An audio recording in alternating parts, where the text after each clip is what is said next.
Le langage texto utilisé par les collégiens sur leur smartphone ne nuirait pas, paraît-il, à la qualité de leur orthographe. C'est le résultat d'une étude menée par des chercheurs de l'université de Poitiers. Ce sont 19 élèves du collège de Vouneuil-sur-Vienne qui ont servi de cobaye. Reportage Isabelle Hirsch avec Laurent Gauthier. Si le niveau des jeunes en français a baissé ces dernières années, la cause ne semble pas venir du téléphone portable. Une vingtaine d'élèves du collège Camille Guérin de Vouneuil-sur-Vienne a participé à une étude sur le lien entre les SMS et les fautes d'orthographe. L'occasion pour une professeure de lettres de cet établissement de proposer un travail sur ce thème et de réaliser que les codes changent selon les circonstances.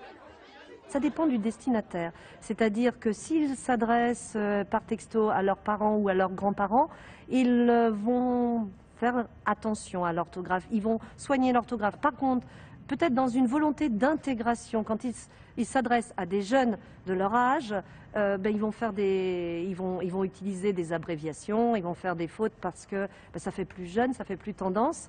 Et certains disaient qu'ils ne supportaient pas que les adultes utilisent les textos et fassent des fautes d'orthographe.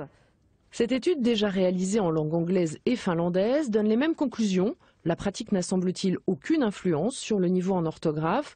La professeure chargée de l'étude indique que plus le niveau en orthographe est élevé, plus les règles peuvent être transgressées.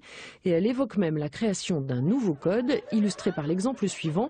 Si je vous dis JTGDT, savez-vous qu'en presque français dans le texte, il faut lire « Je t'aime grave de trop ». Jusqu'au début des années 2000 et l'avènement des nouvelles technologies, il existait pour la masse des gens un seul registre de l'écrit. L'avènement des nouvelles technologies a permis de se développer un écrit entre les personnes, un écrit privé. C'est une révolution ? Totalement. À mon avis, au même titre que la découverte de l'imprimerie. Et Josie Bernicot souligne aussi que les SMS ne se contentent pas d'être un nouveau langage, ils remplissent des fonctions sociales et ont un rôle relationnel fondamental pour les adolescents.